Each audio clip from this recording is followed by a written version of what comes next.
Auzubillahiminasyaitanirrajim. Bismillahirrahmanirrahim. Assalamualaikum warahmatullahi wabarakatuh and very good morning. Welcome everyone to the webinar, AeU webinar for 2020. This is our third webinar for 2020 with the theme work-life balance at AeU. So the title of our webinar today is food security, safety and sustainability, challenges and opportunities. So ladies and gentlemen, the United Nations Second Sustainable Development Goal, SDG, is zero hunger. That is to make sure that enough nutritious food are available to people by 2030. Food safety and food security are two complementing elements of our sustainable future. Food safety is the need for people to have food that is free of contamination. Food security is the need for people to have access to food. Who has access to safe, nutritious food depends a lot where they live and how much money they have. Yeah, for some, getting food is as easy as opening their refrigerator door or going around the corner. For too many, however, safe, nutritious food is not available. Yeah, the COVID-19 pandemic, inflation, and the Russia-Ukraine conflict have triggered much concern on food security, safety, and also sustainability. So this webinar, we will discuss on how to align the aims of food safety and security to achieve sustainability, how to carefully manage and trade-offs between these three goals, and what the approaches for achieving sustainability and food security. So ladies and gentlemen, we are very grateful today to have three prominent speakers in their respective areas. So for the first one, I'm very grateful and very honored to introduce Professor Dr. Tan Yu Cheong, Senior Advisor for Selcon Berhad and Advisor to Deloitte. Our adjunct professor to AeU, and his area of specialization is economic, public policy and strategy, public-private partnership and infrastructures development. Our second speakers for this webinar is Mr. Muhammad Anis Muhammad Yassin. He is the board of directors of My SME Incubator Sdn Berhad, former deputy director of Federal Agriculture Marketing Authority or FAMA. Yeah, and our third speaker for this morning is Dr. Cheng Su Yi, CEO of Chinese Academy of Inspection and Quarantine, CAIQ, TEST, and she is also our adjunct professor at AeU. So, dear honored panel speakers, yeah, there will be four questions each, yeah, whereby the question will be given to you in rotational basis, and then there will be some question answer, depends on the questions from the audience. Yeah, so in the moderators, yeah, so I will present issues to the three speakers, yeah, and followed by responses and also the question and answers. So participants, dear participants, you can post your questions, yeah, in the chat board and they will be answered during the question and answer. The subsequent question from the moderator, yeah, shall be addressed by another speaker on the rotational basis. So after all speakers has given their views, there shall be a 10 minutes question and answer to summarize the topic for today. So it will be reminded that this webinar shall refrain from discussing any sensitive issues that involve politics, race, and also religion.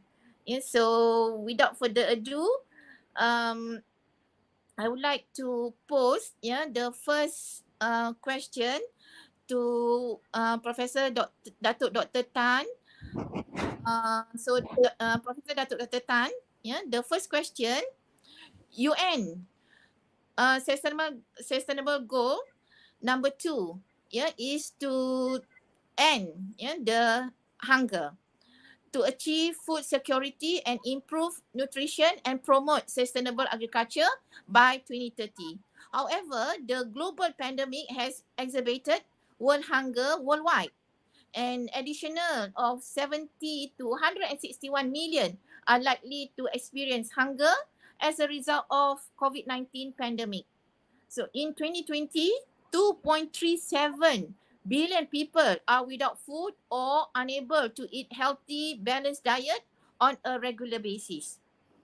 What will be the effect of insufficient food nutrition and also imbalance of diet on the society, especially children globally and in the Malaysian context? How serious it is this issue? Datuk, the floor is yours. Thank you. Good morning, everyone. Thank you, Professor Dr. Tite, moderator of today's session, and my others two distinguished speaker, Mr. Anis, and also Dr. Chen.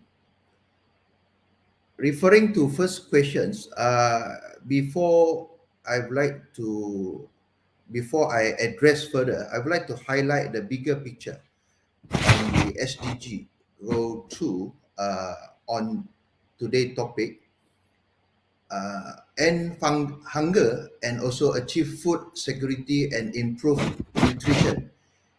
And also we need to study together the other goal 1, for example, end poverty in all forms everywhere, and also goal 8, sustainable economic growth and full and productive employment, and goal 9, inclusive and sustainable industrialization in innovation.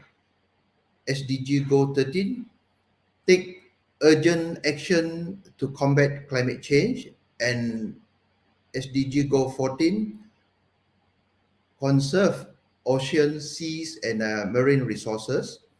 And lastly, SDG goal 17, strengthen implementation and the global partnership. And from the national policy perspective, Ministry of Agriculture and Food Industry also highlighted in our National Development Plan, RMK 12, emphasize on the food security. So we need to link all these policy into our topic of discussion. And to define further the food security, there are 4 important factors. And the first factor, we talk about the food availability for consumption purpose, and physical and economic access, food utilization for human nutrition, and also stability of food supply in relation to sudden shocks and cycles. And to understand how serious of these issues and the effects to the discussion, we need to link this policy and also the 4 main factors into the context of production, processing, utilization, distribution, and consumptions. In short, a population has a high level of food security when it is able to obtain sufficient food from reliable, stable, and adequate food supply at affordable price to meet its consumption needs and nutritional requirements. In Malaysia, all major foods are available in sufficient quantity, except supply of chicken recently due to the subsidy mechanisms, and food access is no longer an issue for most Malaysians. However, food affordability remains an issue for household earning less than ringgit Malaysia 5,000. Even though they are spending more money to purchase food, the quantity of food they are purchasing has reduced. Generally, food prices have been rising faster than average income. The contribution of food and agriculture to nutrition outcomes are fundamental, but largely neglected by Malaysia policy. The effects ensuring food security goes beyond fulfilling the need to ensure that people are not hungry or better able to access nutritious food. Hunger and malnutrition ultimately results in poor physical and cognitive development, lowering productivity or ability to work well, and condemning already hungry individual unable to earn enough to obtain adequate food. This trap individual and families in cycles of poverty and hunger, often unable to escape the cycle. So I would like to pass to the second speaker. Thank you very much, Datuk. You have highlighted very important points there on the policy, on the factors, also on the importance of uh, why to the needs towards having nutrition sufficient, and also about affordable uh, food security. So I would like to pose the same question to Mr. Anis, on the same question. Mr. Anis, maybe your respond on the same questions. Thank you, Professor Dr. Titi Kawa Abdul Rahman, and good morning to everybody. I would like to touch about the topic. Maybe what I'm going to talk is will duplicate what Dr. Tan Yu Chong will say, but I will focus more on the food security in the marketing perspective. As we all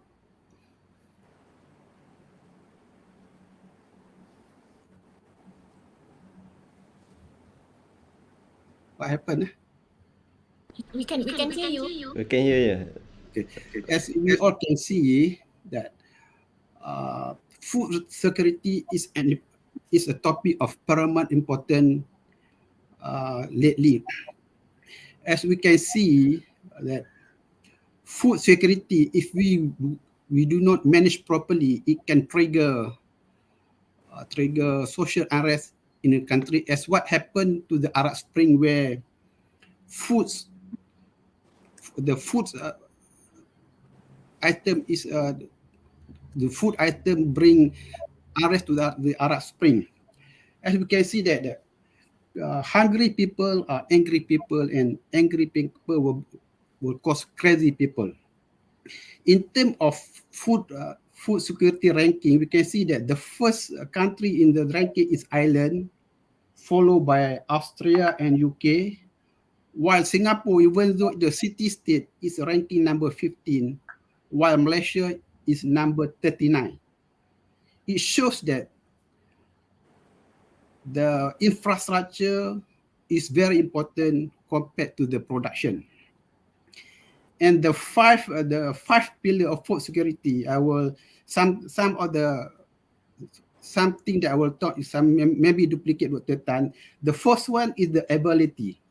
As we can see, Singapore, even though they do not produce some of the foods, their ranking is number 15 because they have all the infrastructure and within the state along the supply chain. For some of the company in Singapore, they have a reverse investment in other country like in Malaysia or in Australia. So production, even though they don't produce in their country, they produce in other country. When they want the product, they can ferry the product either by sea, by air, or by road. And the second thing is the accessibility. Accessibility also important because within the supply chain, they do not have the proper logistic storage. It will cause another food insecurity to the country. As you can see, within in 2004, when the earthquake hit the Indonesia, which caused the tsunami, in the northern part of Sumatra, they cannot bring anything, even by sea, by air, or by road, because the whole infrastructure are in not in suitable condition to bring the food. And the fourth one is the affordability. Even though we have the product, if the product the cost is skyrocketing, the people cannot buy the product. This called the inflation rate. Though it's important that the people can buy the product within their reach. And the fourth one is the utilization. How to utilize all the supply within the supply chain. How to utilize the product. And the third one is the stability in terms of social, economic, and political stability. And the other important thing that people tend to ignore is the food waste. People nowadays, 1 billion people eat too much food, and 1 billion people going to the bed hungry, and 1/3 of the food are going to the waste. So in order to tackle this problem, we can see that 60% of the food waste can be avoidable, 20% partially avoidable, and 20% unavoidable. So as we can see that most of the food wastage for the developed country, it happened within at the end of the supply chain, is within the consumer, while the underdeveloped country, most of the waste are within the production area along the supply chain. So I would like to recommend that some proper measures be taken to avoid the food waste, such as to raise awareness among the people through the education, and to enforce food waste tax, and to have a logistic approach toward food waste, such as introducing the grading, packaging, and labeling, and to ban the food waste. I think for the moment, I would like to give other speakers to raise their issues, and I can answer any of the question pertaining to this. Okay. Thank you very much, Mr. Anis. You have highlighted very important to me, I think, and for others as well, very big issues actually, which is on the food waste. Yeah, and there you also mentioned about actually food waste can be avoided. 60% of waste can be avoided. Yeah, so of course with the awareness, with the uh, uh, by having campaign, yeah, we can reduce the food waste. And how I would also see that, how the waste, yeah, can be used into good, like for organic, for composting to become an Yes, sir. organic fertilizer. Very good point there, Mr. Anis. Then I would like to pose the same question to Dr. Cheng. Maybe Dr. Cheng, you can give your ideas and your input on the same issues. I think you need to unmute, Doctor. Okay. Very good morning. Good morning, Professor Dr. Titi, Dr. Tan, Encik Muhammad Anis, very distinguished guests and speakers. It's very honor for me today that I can be invited and to share some of my point of view. As a food scientist myself, and also a nutritionist during my bachelor degree, I think I wanted to highlight the issue itself in terms from the nutritional point of view, as well from the food scientist point of view. So we listened to Dr. Tan just now, Encik Muhammad Anis, talking about the policy, how we can create the awareness. I think the very core issue here is, at one side, we are having uh, obese children, overweight children. But at the other hand, we also have children with malnutrition, as well. We call it wasting and stunting. Okay, and how is the definition of about this? With the obesity, I think for children, those with the BMI over 30 is considered as obese. For overweight, is BMI over 25. Okay, we have about 5%, more than 5%, if I'm not mistaken, 5.7% of children worldwide under the age of 5 already achieve obese. Okay, but at the same time, we have wasting and stunting. Stunting means they are actually too low. I mean, they are low height for their age. They are not growing to the height that they should achieve. Definition for wasting is they have their height and weight balance is not accurate for their age. So this is an issue that we actually have to consider from a few point of view. From what Dr. Tan mentioned and Encik Anis mentioned, I mean, from the gigantic picture, from the macro point of view. But let's go back to, I think, the very basic. You know, sometimes obese children doesn't mean they are eating too much, but at the same time, they are just eating not healthy food. Having a healthy food is also very important. Okay, we explore and actually understand if the nutrition is not good enough from the children point of view. Well-nourished children, we know they grow well, they develop well, they learn well, and they play and participate well in all the activities. When malnutrition children, they basically robs the children from their full potential. So when they grow up, they also have a lot of disease. These are actually burden for the nation. We have children with the diabetic children.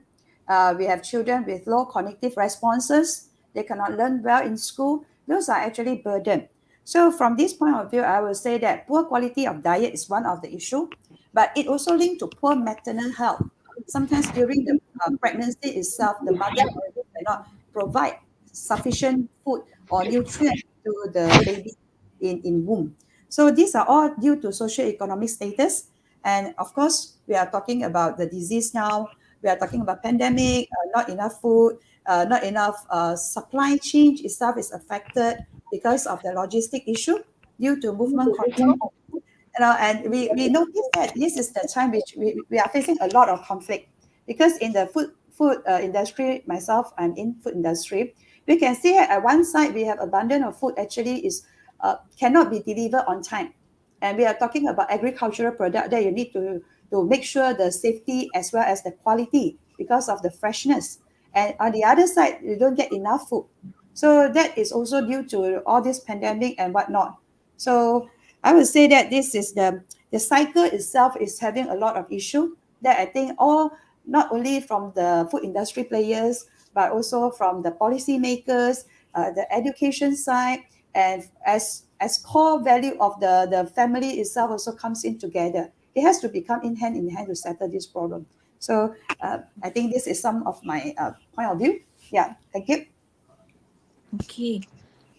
Wow, to me, I think this morning we have a vast of point of views, on a certain topic, but it has been discussed, with vast point of views from our three speakers. So, Dr. Cheng, you have mentioned about poor quality diets, obesity, and also malnutritious. So excess of food, but if we don't control the quality of food, it will lead to obesity, and not enough food, it will lead to malnutritious. So whether excess or insufficient of food, both are not good. So that's where the core values of the families is very important.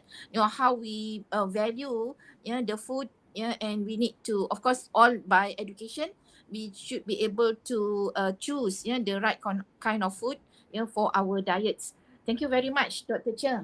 Okay, so for the second questions, yeah, I would like to first pose my second question to Dr. Cheng. Yeah, so sustainable food security will require availability of food or sufficient of food production, access to food and ability to purchase food, sufficiency in terms of nutrition, including energy, proteins, and micronutrients, as well as safety and the availability or the possibility of the conditions. Yeah, so the food security was exhibited by the outbreak of COVID-19. So the question would be, what are the threats to food securities, and what would increase risk of hunger and malnutrition, and or where are the mitigation?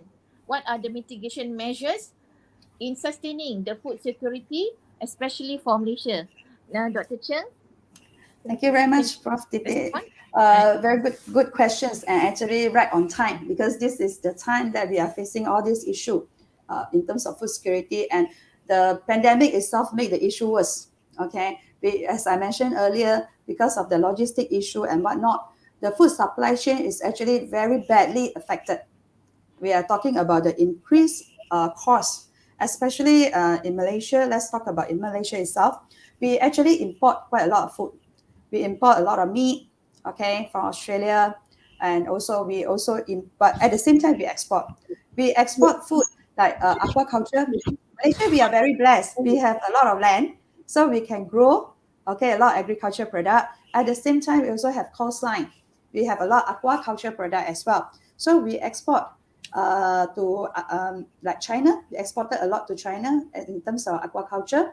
We import from Australia and India for beef, for meat, and whatnot. So these are all the things that during this period of time was very badly affected. Okay, we are talking about food supply here. We are talking about food production and distribution, not only in the production itself. During the pandemic, I know a lot of food industry like SME was actually badly affected because they do not have enough workers. Okay, the employee cannot go to work on time because of movement control. Although we know that food is an essential industry, so they are allowed to operate, but the packaging material, okay, they don't have enough packaging material, okay, because it doesn't reach them on time, okay. And then what not about the others? For instance, the supply chain itself is not just because of the production of the food, okay, the logistic itself, the workers, as well as also the testing, the certification, the compliances, those are all the issues. But let's talk about this into the very basic. I think during this moment of time, science and technology play a very important role. Last week, I actually have a discussion with a few experts from whole ASEAN and also Australia, discussing about the role of science and technology here. During this pandemic time, a lot of people think science and technology will be more into vaccine, into all this, but actually in the food industry itself also, we need the modern science technology that assists us. Why do I say so? Because we notice that a lot of research and development can assist in this context. Okay, we have to explore all the industry, like just now what Encik Anis was saying, the food waste, the byproducts in the food industry, how can we fully utilize all those? Okay, and also some of the what we call it the smart farming, agriculture, and whatnot, because this is the time that I will say that if we just depends on the very old conventional or what we call a traditional farming, because we know that food we need to get from the source itself. The raw material is from agriculture. So we need to have a modern agriculture that assists us to produce enough raw material. Okay, raw material that have the quality that can what we call that can be what the disease can be like very immune. These are the things. Of course, I do not want to go into the details like genetically modify or engineer or whatnot. But this is also the time where innovation can assist. Okay, innovation. Okay, innovation, like some of the policy that we are talking about. But I think we this is the time. Let's come back to the basic of how science and technology. I still remember when I chose food science as a course, people are thinking, hey, are you going into chef like cooking? But science is definitely more than this. This is not just about food, talking about cooking and like chef. So this is how we can assist into uh, to solve the problems, especially during this pandemic, to make sure everywhere the food distribution is there. I remember during the time we read, we have durians by the roadside because they cannot deliver on time, things like that. So this is how we can actually come in hand in hand. Yeah, thank you. I think that's about my point of view. Thank you. Yeah. Thank you very much, Dr. Cheng. Very interesting. Yes. Yeah, we see how during pandemic the price of durian drops. Okay. Yeah. So yes, next I would like to pose the same question to Professor Datuk Tan. Thank Your you. response, please. Yeah, Professor Dr. Tite and Dr. Chung has enlightened us a very good points, especially from the practical perspective, industry perspective. And I'd like to complement your point with the policy perspective and also the the mitigations measures. So looking at the supply chains and logistic, in fact, last year I I shared this point with the on World Business Forum organized by Singapore Business Council. This is a very crucial point in terms of supply chain and logistic. Yes, we have the availability of food, but how to distribute and to the and efficiently to our consumer. This is one of the thing we need to overcome. And besides all this innovation, science, and technology to improve the production and distribution of our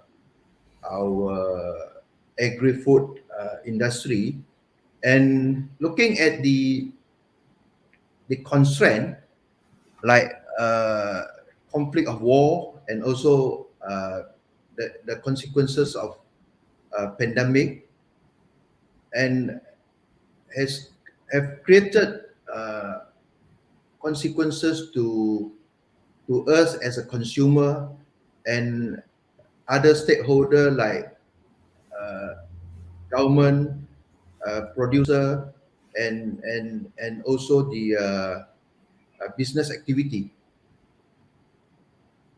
And looking at the modern way of farming now, urban farming is one of the approach, like some of the initiator uh, initiated this activity in Klang Valley. They come up with a very good result, output and outcome. And besides that, I'd like to share our figure on this agriculture external trade. In 2020, our import value is 55.4 billion, whereas export is 33.7 billion, and the imbalance of trade is 21.7 minus. So it's about 61% we export, then 39% we import. So this also another question we need to think about it, to overcome the short term, mid term, and long term food securities. Therefore, from the government perspective, I observe now, 2 years ago, during the MCO time, the government, federal government of Malaysia, had set out established the National Cabinet Committee on Food Security Policy. I have contributed my idea on this, to how to strengthen the committee. Besides that, also equally important committee has been established, like Executive Committee on National Food Security, chaired by Minister, the National Cabinet Committee, chaired by the Prime Minister, and as I mentioned earlier, and the Technical Committee, chaired by the Secretary General. And the role of this committee are to ensure that the food security in this country is always sustainable and secure. Besides the committee, we need to look at the other measure to ensure the food security is to be more efficient and to overcome the shortage if happen in the near future. 4IR, we need to adopt 4IR, like Dr. Cheng mentioned, all this innovation, science and technology. Agriculture sector needs to transform to 4IR technology. And also, we need to, in terms of land, just to share with the audience here, in fact, we have plenty of land in Malaysia, but don't forget, we allocate more than 80% to plant palm oil and rubber. So the remaining land for food crop actually is not much. So all the land is allocated for the agri commodity. So in terms of long-term solution, we need to find ways to allocate more land for agri-food. So this is one of my suggestion in my previous paper to the government. So and how to get more land, and we need to cap the land for agri-food. So like how we kept the plantation area for palm oil is about 6.5 million, not exceed 6.5 million to plant palm oil. So similarly, agri-food, we need to allocate enough land besides all this urban farming, contract farming. So we need to do that to ensure sustainable agri-food industry. Thank you, Dr. Professor Dite. I hand over the session to you. Thank you very much, Datuk. You have highlighted very important points there, which is um, on the policies, yeah, and the mitigation of food securities, yeah, whereby we need to ensure the balance, yeah, between export and import, and also internal consumption, and also to in terms of the utilization of land. Yeah, and I would like to pass the same question to Mr. Anis, please. Thank you, Professor. I would like to stress that Malaysia is a blessed country because so many times that agriculture has saved the country. In the 1960s, when the drop of tin oil, rubber has saved the country. In the 1998, when there is economic crisis, palm oil have saved the country. So we should stress more on the agriculture because it have proven that agriculture has saved our country.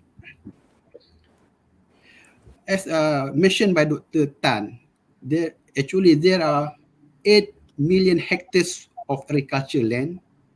90% of agriculture land mostly for rubber and palm oil, only 10% for agro-foods.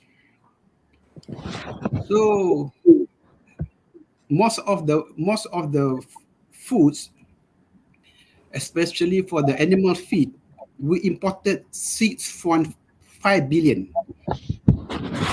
Even though previously we import the animal feed, I think it's timely for us to have and to produce our own animal feed, because 3.5 billion is a big amount of money. Indonesia have produced their own animal feeds, and Thailand has produced an animal feed. Even though the cost of production is quite high, when our currency going down, in the long run, it's better for us to produce our own animal feed because uh, it will save the flow of money outside. So it is important that we increase the the export of our produce, and we try to reduce the import. We can see in other countries, our neighbors, Thailand, they export 8 billion ringgit of durian, while Malaysia only export 300 million. So there is a gap and the potential for us to export more in order to encourage the young people to participate in the agriculture sector. Is proper for the government to give some incentives, like certain country like China. They give incentive for the vehicle, no need to pay toll when they bring their good. Such in every country in the world, there is an incentive for agriculture because agriculture plays an important role to the country. And we can see also nowadays we almost we import 100% onion, and some of the onion we re-export. It is important also that we produce say about 30% of onion, so no need for us to export the onion for other countries. Like previously, India have banned export of the onion, so it affected our country. It's better for us to to plant onion in the country. In order to encourage people to participate in the culture sector, it is proper to embrace technology like precision farming, like Internet of Things, and vertical farming.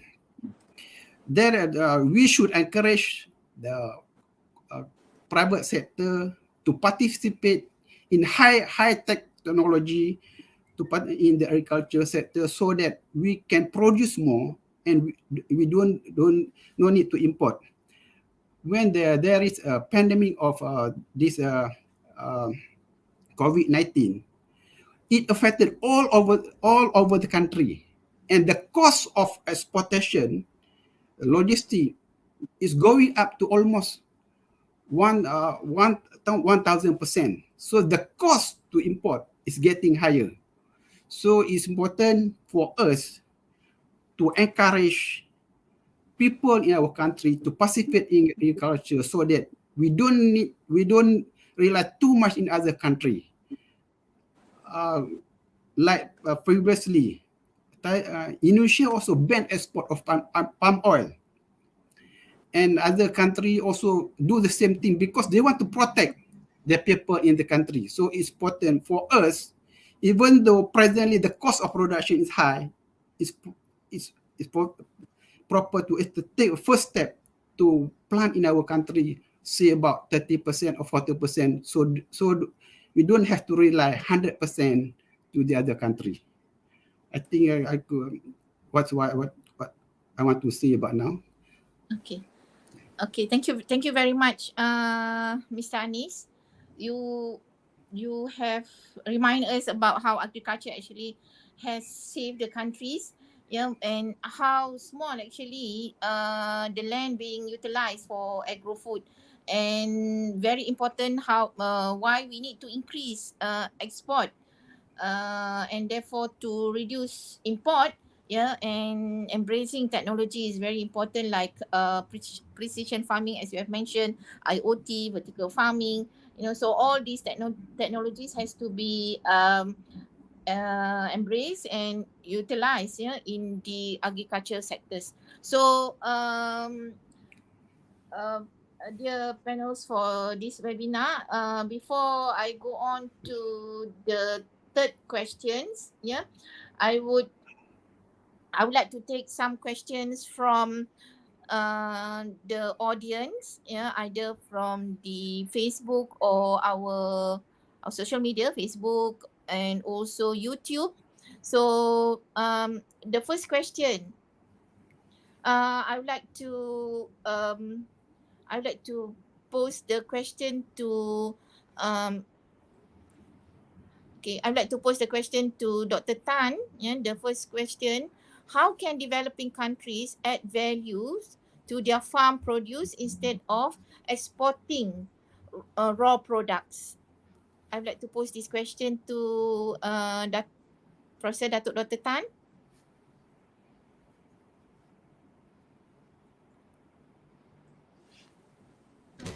Unmute betul? Unmute.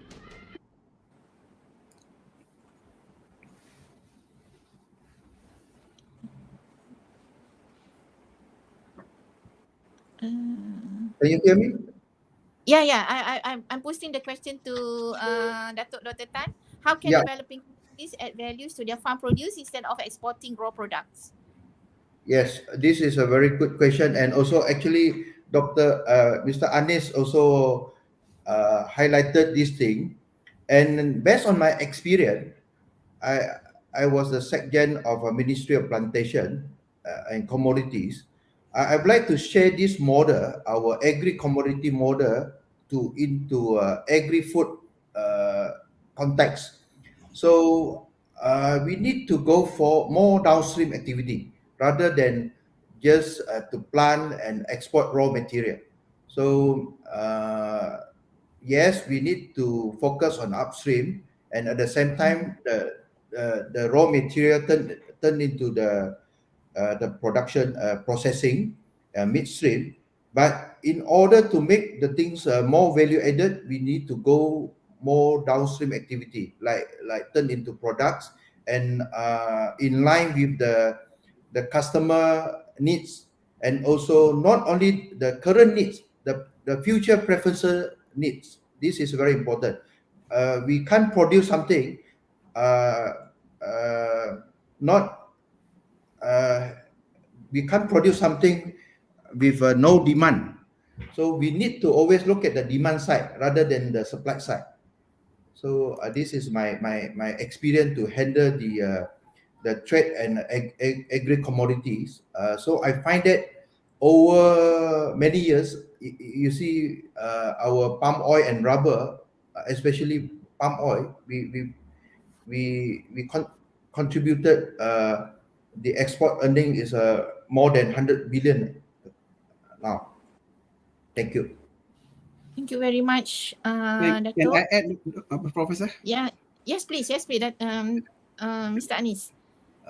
Actually, what Dr. Tan says is very relevant. If we can see that the production of cocoa in Malaysia is not much, but in terms of volume and turnover, the value of cocoa in Malaysia is 2 billion. Mostly we import the product and we re-export, we add value and we export to other country. And what I can see in the newspaper that the value of these downstream activities is about 2 billion ringgit. It also goes to onion. Malaysia do not produce any onion. What we import onion and we add value and we re-export to other country.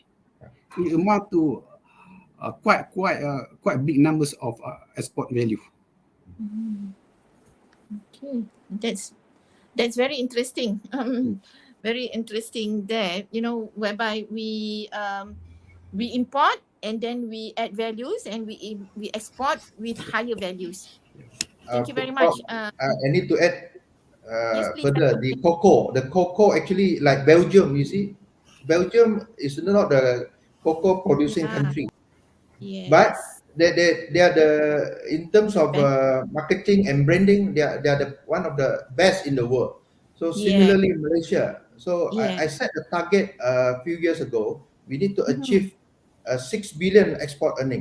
So we know the cost of import for cocoa product is lower than Mhm. our current cost of production in Malaysia. But Mhm. because of the value added activity, and Mhm. we need to enhance further. Not only that, we need to come up with the cluster. to bring the industry to another greater height. Thank you. Thank you very much, Dato'. Okay, I would like to ask maybe the question to Mr. Anis. There's a second question.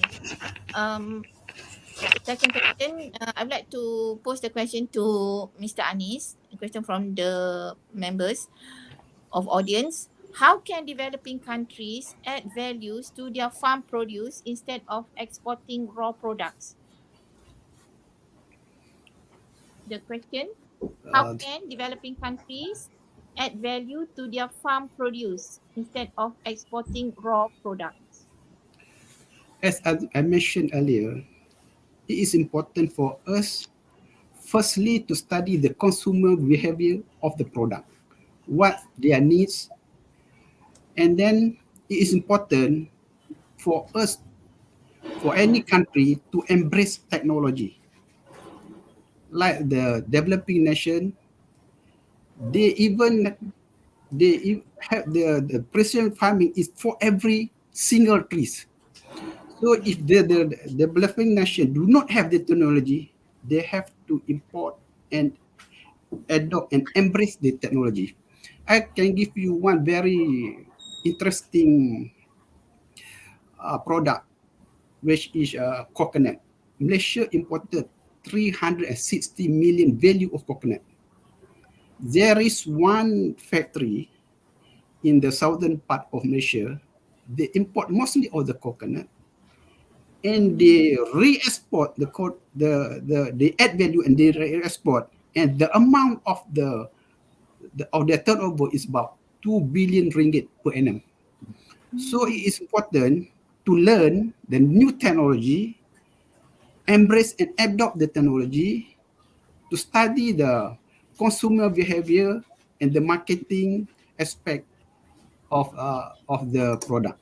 So uh, that that can turn, even though they associate with a poor country, but there are countries which is developing country which are in the agriculture sector.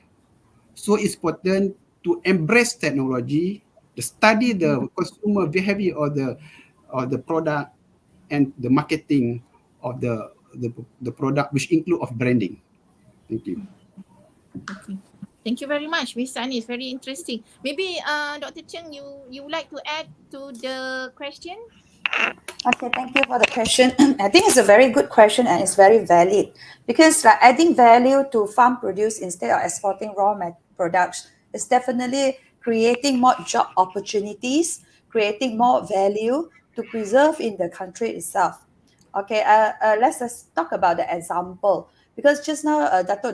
Tan Encik Anis also mentioned a very good example like chocolate, cocoa. We are talking about Belgium branding and all, but sometimes we also feel that if it just depends on SME in the food industry, lack of the enough knowledge to connect. If we are talking about export, I'm giving you an example. Let's say we are like Dr. Tan mentioned just now, it should be very taking into consideration of what the demand is and what not the supply is. We might be sometimes our SME may be thinking of creating a food that they wanted to export to China, for instance, but they do not understand what actually Chinese consumer prefer.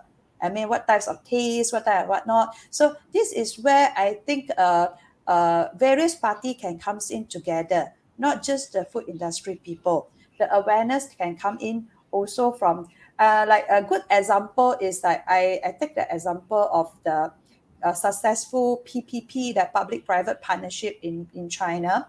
The farmers actually know how to produce because they grow.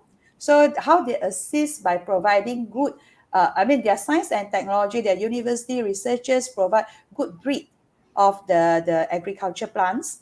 Okay, then the farmers will be producing, and then there will be a buyback from their cooperation. Okay, and then to produce into value added downstream product, only then to distribute to the whole country and also to export. So I think that is also one of the model that we can adopt. We have many what we call the cooperasi and whatnot that can work hand in hand together because, and also understanding that if any SME wanted to comply, like I think one of our topic that to discuss later will be about food safety. So there are a lot of compliances that they need to know. So it may not be as easy. So a lot of courses, awareness that they need to know. So for developing countries to add value, that should be also an encouragement. Maybe some campaign, maybe some tax incentive. I don't know. Maybe Dr. Tan can elaborate more on this matter. To support those farmers to go into more adding value into the supply chain itself. That's my personal point of view. Yeah, thank you. Thank you very much. So the tripartite relationship is very important. Yeah. Okay. So I would like to go to our next question. Maybe we can start with Mr. Anis, yeah, to answer the question. So Mr. Anis, the question will be, food safety is an overarching term that encompasses many facets of handling, preparation, and storage of food to prevent illness and injury. Yeah. So also included under the umbrella are chemical, microphysical, microbiological aspects of food safety. So today's global food supply chains make the food safety landscape more complex and challenging than ever before. So the question, why unsafe food cannot sustain human health, and what are the consequences on social and economic well-being? How can we improve levels of food safety? Mr. Ani? Okay, thank you. Normally, along the supply chains, from farm to table, they involve several layers. First is the production. The second, the second thing is the uh, collection center. The first thing is the wholesaler. The first thing is for the hypermarket, and lastly to the consumer. It is important for every level to adopt the safety measures in order to ensure that the product that we produce is safe to consume. At the production level, it is important for the farmers to embrace the good agriculture produce. That is also along the collection center, the wholesalers, the hypermarket or supermarket, and to the consumer. In every level, it is important for them to follow the procedure such as uh, hazard, good manufacturing practice, to ensure that along the line there is no component that can affect the supply the food, because most of the agriculture produce, they are perishable. It is also important along the supply chain, say the cold room, they must put the produce in the proper temperature. For example, durian. If we want to export to China, we got to store it in the temperature at the temperature of -18. Also for the fruits, around 15 to 14 degrees Celsius, so that when we export, we got to export at the container with the same temperature, so that when it reaches the consumer, it is in the proper way. For example, durian musangking, if we store it at -18 degrees Celsius, the produce it can sustain until 2 years.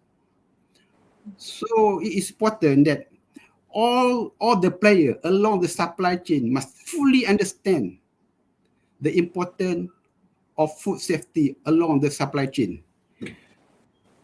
So if if if the players do not follow all the procedures or the regulation that was set up, the government should penalize them. For example, for the produce, when we want to import the produce must follow the grading, packaging, and labeling, which is a regulation that was enforced by Federal Agricultural Marketing Authority. If they don't follow or they try to cheat, we can take penalty to the importers as well. So it is important that all the player, not only the player, the consumer must aware that the importance of food safety along the supply chain, so that we can eat a healthy food which is good for our body. I think it's what I want to say right now. If there's any question, I'm willing to answer. Thank you very much, Mr. Ani. So we can see how the important the safety must start from farm to table. So along the process of the supply chain, from production, collection centers, the wholesaler, and to consumer, the food safety must be followed, must be embraced, and of course, the role of the government to ensure the regulation must be followed, and of course, the awareness must be given to the consumer. So we as a consumer must also be aware about um, the safety of the food that we take um, in our everyday life. So I think the same question I would like to pose to Dr. Cheng. Maybe your input, Dr. Cheng. Thank you. I totally agree with Encik Anis talking about safety from farm to forks. When come to food, we're always talking about safety versus the quality. So, safety, there's an aspect, at the same time, quality is another aspect. But in Malaysian context, we have Food Act and Regulation, Food Act 1983 and Food Regulation 1985 that define itself already, the product itself. So what is the definition of it? They're talking about the content, talking about the allowable limits of what we call the like microbial safety.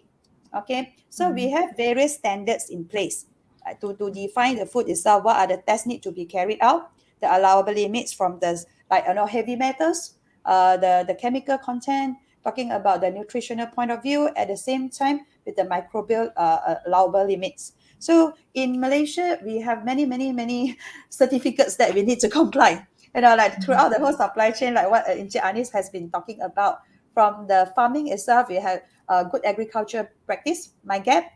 At the same time, we have My Organic if you want to go for it. Then at the processing center, we have the collection center and what we call the food manufacturers. We have GMP, we have MESTI at a very lower level, at least as a responsible food producer. Okay, for all the workers need to go for their jab, for their the immunization at the same time, for also the food handlers course. So, and then you in the food industry itself, you have GMP, good manufacturer practice. You have HACCP, hazardous analysis critical control point. At the same time, if you are talking about you are doing dairy product or meat product, you have VHM, GVHP, which is a veterinary health mark. At the same time, a good veterinary hygienic practice. So there are various in place. At the same time, don't forgetting our halal, not talking about from the religion point of view. It's also talking emphasizing on the sanitation. Okay, it's talking about sanitation because the halal in Malaysia adopting the GMP as well, talking about the producing environment, whether to comply with the sanitation as well as hygienic.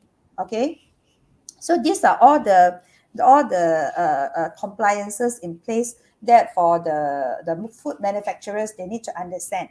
Okay, from food safety point of view. But if you are talking about producing locally, but what about to export?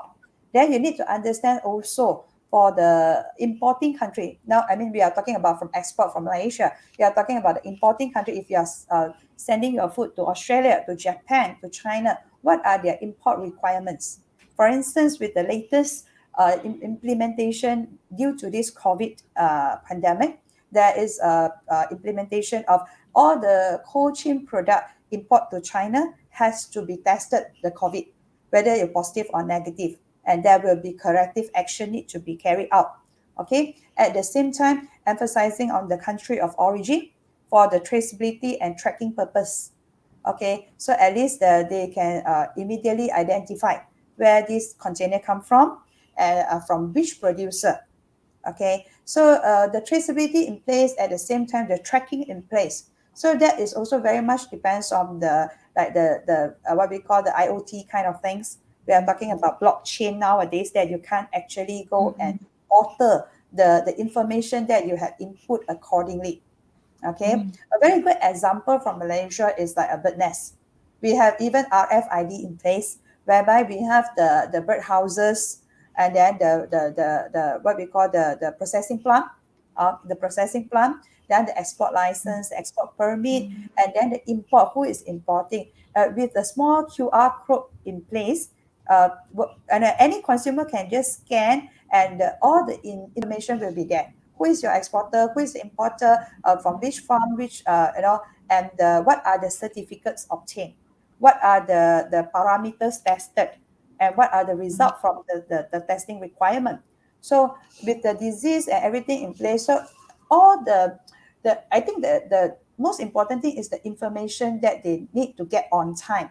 On time in terms of, for instance, now there is a certain imposing certain requirement already, because let's say COVID, okay, because of whatnot, like avian flu.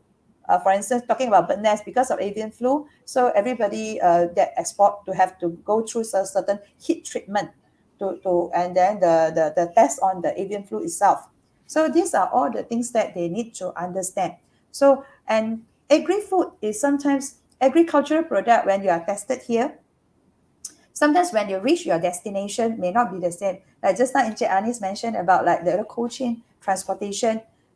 When you tested here the parameters, but when you reach the destination, it might have certain changes, because it's not as stable as a processed food. So agricultural product and for processes, they are very different. So the definition itself has to be very, very much taken care of and in place. So in Malaysia, we have a lot of surveillance audit, monitoring audit at all the processing plants, especially for those who wanted to export, to make sure they comply at all time. So these are all the regulation in place that what I will say that to very much take care of the food industry. So as long as comply, as long as you are handling it with care, there shouldn't be any problems. Okay, but again, for import export, sometimes we have an issue of harmonization of standards. Okay, harmonization of standard is sometimes the testing parameters, because the standard itself is different. So the tested parameters and the limits may vary. Very simple example, like a nutritional labeling in Malaysia and nutritional labeling in China, because of the tested parameters, the what we call the methods itself are different. So and then it will cause some difference in change on during the labeling. So these are the things that sometimes for those who wanted to export, it's good to get certain consultation or experts the knowledge beforehand, so that they don't make a loss when bearing the losses when you export, and then when you reach the destination, because it's not compliances, then whether they reject or they can dispose the whole container and things like that.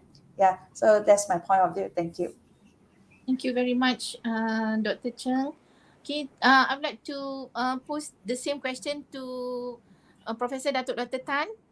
Your views on this, please. Yeah, I think all are the important point already highlighted by Mr. Anis and also Dr. Cheng. But I would like to summarize their point and also add my point. Look at the all these compliances. I can summarize into three category on a firstly on the food standard, and second on the food hygiene, and third on food advertisement. And all these are regulated under the Food Act in Malaysia context 1983 and Regulation 1985. And besides that, when we want to export our products, agri-food product or even our palm oil products, so we need to comply with the importing countries standard. For example, EU. So you need to comply with all the EU directive, especially for the palm oil and sustainability. So all these things, I headed the delegation to EU to uh, to to together with Indonesia, we really really so-called highlighted the consequences and all these uh, unfair unfair or over-regulated things against anti-palm oil campaign. For example, the anti-palm oil labelings and and all these sustainability issue like deforestation and and all these measure current the latest issue is on forced labor. So all these things sometimes we find that uh, there so this country want to create a non-tariff barrier in order to to to stop our export to their country. So so this is a very controversial things and currently the relevant authorities are working hard to fight against all these baseless allegation. Um, Besides that, like Dr. Cheng mentioned about the standard compliance needed by the China government. So I also involved in the RCEP discussion, especially I proposed a single window clearance, custom clearance. So meaning that two countries, one clearance. When you export the goods to the importing country, so if you go through all these processes, and comply with all the food standard requirements and food safety requirement and others custom requirements. So via this single window clearance, then you can expedite the whole process for approval. And I find that all these standards actually, from the consumer point of view, are very good. So as a consumer, we need a safe product and to avoid any uh, biological or physical consequences to us, especially the contaminants in the unsafe products. So this thing we need to really look into it, but at the same time, we need to reduce the red tape because to improve the cost of doing business, all this red tape is very to cut the red tape is very important to reduce the cost of doing business. Thank you.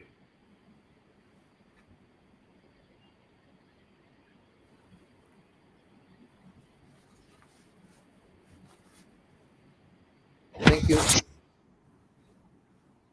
Sorry.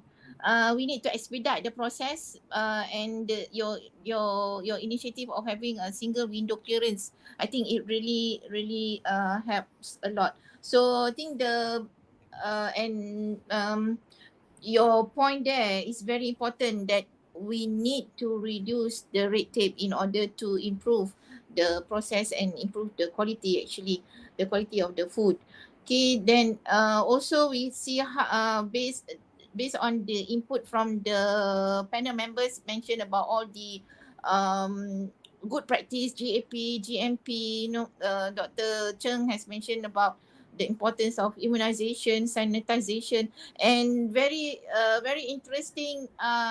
Also, Mr. Anis mentioned about how technology being used, in terms of blockchain, IoT, RFID, QR code, whereby all the informations we can get it on time, and on top of that, compliance audit is very important.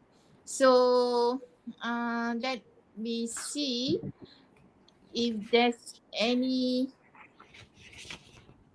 Okay, is there any question from the members? Otherwise I would, yes, otherwise I would go on to the next question. I think there's no question yet. Um, therefore, I will proceed to the fourth questions. I would like to pose the question to Professor Datuk Dr. Tan first. Um, Food and Agriculture Organization, or FAO, in 2011 defined food loss as lost supplies along the food chain between the producer and the market, while food waste is discarding safe and nutritious food. So around one third of the food produced is lost. And the foodstuff lost and wasted represent around 28% of the world agriculture area. And therefore the question, what are the causes of food losses and waste? How can we reduce food waste and losses? What are the implications to the society, and how can it threaten food sustainability? Is there any policy or law that could control food loss? Datuk, maybe you can highlighting us on these issues. Yeah, thank you for your questions, Professor Tite. As explained by Mr. Anis in the first question, food is lost and wasted for many reasons.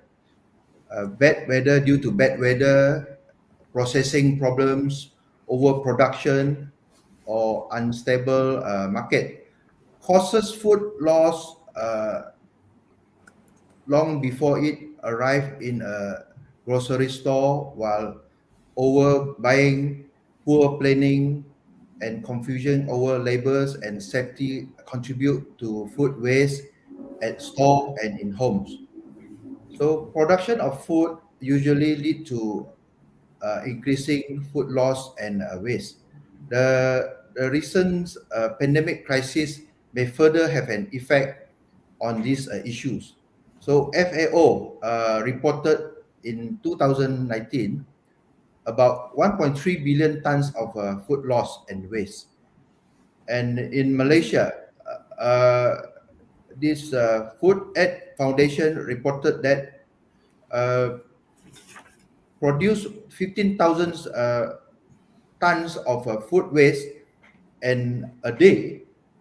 So in this case, looking at the scenario and the consequences, we find that there are two perspective here. From the government perspective, I look at it. Ministry of Housing and Local Government, and also Ministry of Health, they are working hard, especially the relevant authority, really come up with a 3R policy, 3R, recycle, reduce, all these things.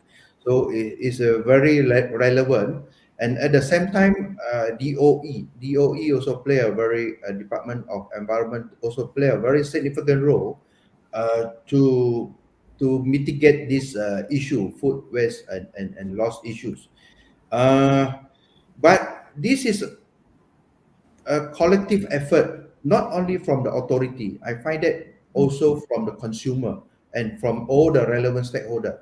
So, for example, you want to organize a wedding party function, so you need to plan properly. So don't waste food. And at the same time, if you go to a restaurant for buffet, don't simply take whatever unfinished food. So you need to take whatever you like, then make sure you finish what food you collected. So this is very important. So in fact, some of the European country that they impose penalty to the customer. So if they take more food and unable to finish it, so this is a good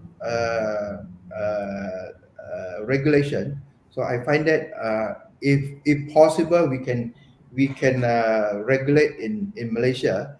But in the first place, we need to create more awareness to avoid this food loss and waste from the whole supply chains, means from the productions, distribution, and until the storage, until the end consumer. So all these things we need to look into it thoroughly. and also the enforcement also need to play a role, enforcement agency, and at the same time the self-awareness of our people. So I find that that is more long term. So whatever efforts campaign, yes, maybe just for 5 minutes campaign. So but the habit still won't change.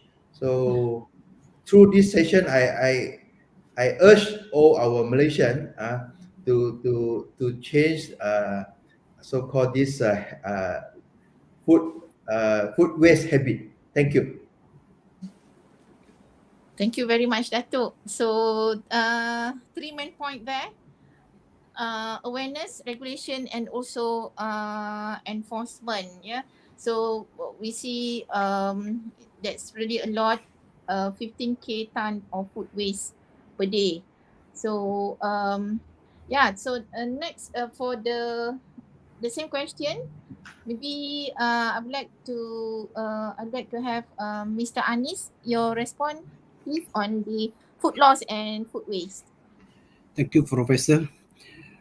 Actually, Professor, I have so much information about food waste and food loss. Oh, I'm afraid to Last year, hear I that. have presented the paper to the APEC, and I have 18 slides about the Oh. food waste. If you want the slide, I can present it to the committee. But in short, food waste is normally food waste for the developing country. It happen at the production area, while the food for the developed nation, it happen at the end of the consumer session area. Food waste is important that the whole within the whole supply chain, we should control the food waste. For the developing nation, normally food waste happen at the wholesale market is one third, 30%. While for the developed country, food waste happen at the end of the supply chain, it is the consumer. If you can see alone, the iftar alone during the fasting month, there is a lot of food waste actually at the high end level at the hotel. I think the what mentioned is Dr. Tan with to create awareness is important. And for certain European countries, they even penalize those who practice or who practice who adopt the food waste. Okay, I think I have the slide. If the committee want, I can present it to you. I have 18 slides about the food waste. Okay, I think thank you very much, Mr. Anis. Maybe Yeah. we can have a special session Yeah. on food waste under uh, but in order to create awareness. I Yeah. think there's a big topic to discuss food Yeah. waste. Yeah, because it is very important, and we are talking about food security, but at the same time, the food is being wasted with an alarming percentage. So I think it's good if the webinar committee to have a special sessions on the food waste. So maybe Dr. Cheng, you can add your points there on the food loss and food waste. Yeah, thank you very much for the question. I think it's a very good points from both Dr. Tan and Encik Anis talking about the awareness. It has to start somewhere as the awareness and the campaign. So, and talking about enforcement is always a mandatory to do it or voluntarily to take action. So this is something I think should be in balance. But I think during this in this context, especially, I think the role of NGO also should not be neglected. I can see a lot of NGO has been trying to take the effort and initiative to come up with like food aid, food bank, and all those. So these are also something good initiative that create more and more awareness and to deliver the wastage to the people who actually need it. But from the food loss point of view, maybe I can add on a little bit because I see a lot of food loss in the industry, in food industry. We are talking about waste management here, but actually it's not exactly as waste. What I mean is that byproducts from the industry. For instance, we are talking about opening the durian husk. taking the durian pulp. So where do you throw all your durian husks? So in the food industry, it will be defined as waste management.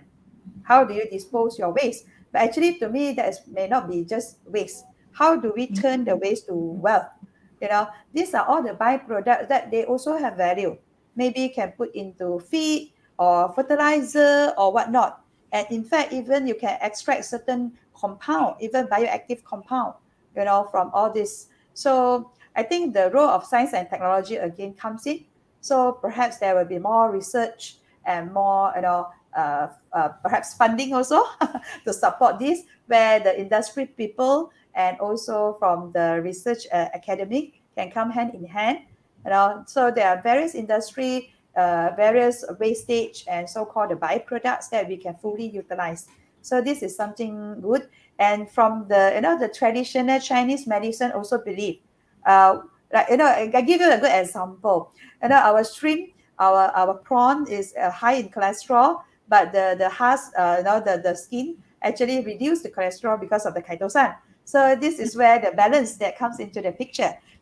So this is something that we can see how we can actually, because I was also involved with the how utilization of byproducts with the Chinese traditional medicine. So I can see this is something actually a good trend, and that's where I hope where industry and academician can come hand in hand to make it more effective, so reduce all the food loss in the supply chain.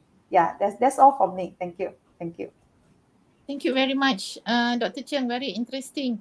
Turning waste into wealth. Yeah. So of course, the role of SMTs, we need funding, and also we need the involvement of the industry need to look into this. To invest more on turning waste into wealth. Yeah? Having the byproducts. Yeah, which means that we can actually balance. Yeah, between the produce. Yeah, and also increasing produce and reducing waste. So let me see, is there any further questions? So there's a question from the floor, which is, as a consumer, how to reduce food waste? So I would like to pose this question to Dr. Cheng. Oh, as a consumer, how to reduce food waste? I think the mommy can start educating the children not to waste the food, like myself. But I think it's a very serious questions actually, because as a consumer, like what Dr. Tan mentioned just now, certain penalty actually, especially during the buffet, you can see a lot of food waste. So how do we reduce? Just take what you need to eat. Don't just take extra. Sometimes, especially now with the social media, people like to take picture, posting, things like that, which is actually uh, not good lah, but still come to the basic of awareness lah. I think education play the most important role here to educate them. Don't waste, because at the other side of the world, people are actually suffering, with not enough food on table and things like that. Yeah. Yeah. Can Mr. Anis give your Yeah, points on it as well? I will give some of the recommendation on how to minimize food waste. The first thing is to grow your own food. Second thing, compost as fertilizer. The third one, maximize fresh and pastry. Plan meal ahead. Portion your food smartly. Make your own stock. Store your food properly and preserve and ferment. That's some of the recommendation. Wow, that's very interesting and close to my heart actually, Mr. Anis. Grow your own food. Yes, I grow my own veggies, and I have not been buying my vegetables for the last 4 years. And I also compose my kitchen waste. It's very close. Thank you very much, Mr. Anis. Any inputs from you as well, Dato? Okay, I see thing now from the industry perspective, the planters perspective. For example, the palm oil planters, they can optimize so-called this waste and turn into biomass products. So, Yeah. for example, can turn empty food branch to raw material as a furniture, fertilizer, and also this fully utilize the waste. Again, the waste to well concept is very important. But the constraint now is only how to get the consistent feedstock supply. So this maybe we need to explore further. Thank you. Okay. Thank you, Dato'. Yes. Empty food branch. We can do a lot with that. Become fertilizer. Becomes uh, the the compost. Yeah, compost. And very healthy. Yeah, for the vegetables plant. And yes, you have touched very important there. Uh, Consistent feed supply. Yeah. So, ladies and gentlemen, there's no more question. But yes, as being highlighted by Mr. Anis just now, yes, we very much welcome, and inshallah, in the very near future, we're going to organize a special webinar on the food loss and also food waste, because it is very important. Yeah, with the current situation, the price of food, the price of raw materials has increased, and that has increased the cost of food. Yeah, and we can really see now how the cost of chicken per kilo has really increased, the cost of chilies per kilos has really increased, and therefore I think we need to really look into these issues. Yeah, so inshallah we're going to have a special webinar on food loss and food waste. Yeah, so before I end our webinar this afternoon, there's a lot of important points, yeah, that has been highlighted by the panel. So among a few, in terms of food security, that is touching SDG 2, to have zero hunger, whereby it is very important to make sure that on food security, we look into food availability, access, yeah, and also supply, yeah, and we also touch on the how food security, we need to reduce hunger and also malnutritious, yeah, and in terms of food security as well, yeah, how we can overcome these issues, of course, with the um, help of technology. Yeah, so with the help of technology, we can look into the precision farming, IoT. So there we can see a lot of opportunities actually in terms of um, research and development, yeah, which can be contributed by the industry, collaborated with universities and also research institute. Yeah, so in terms of food safety, yeah, from farm to table, whereby we can see, there are actually various of regulation, good practice, yeah, has been imposed, yeah, on the in the supply chain of food production. Yeah, so as a consumer, we need to be aware, yeah, on the food safety.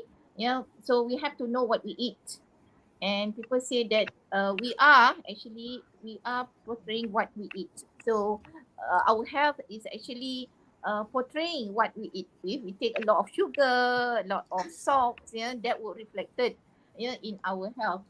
And of course, another very important aspect, yeah, to make sure that the food is secured. Yeah, at the same time, we have to be aware not to waste. Yeah, so food loss and food waste is very important. Yeah, and and that's what also as mentioned about the 3R.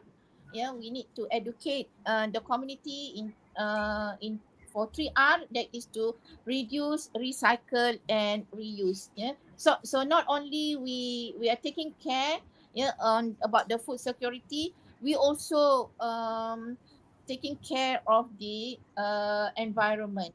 So, ladies and gentlemen, I would like to take this opportunity to thank very much our speakers for today's webinar. The first one, Professor Dato Dr. Tan, Mr. Anis, Yes. and also Dr. Cheng for your valuable input in our discussions today. So it really has opened our mind and also give awareness to us about the importance of food security, yeah, food and food safety, and also sustainability. So, ladies and gentlemen, until we meet again, so thank you very much to all the speakers and also to all the listeners. Thank you very much. Bye bye. Until we meet Okay, bye Thank you again. bye. very much. Bye bye. Bye. Bye.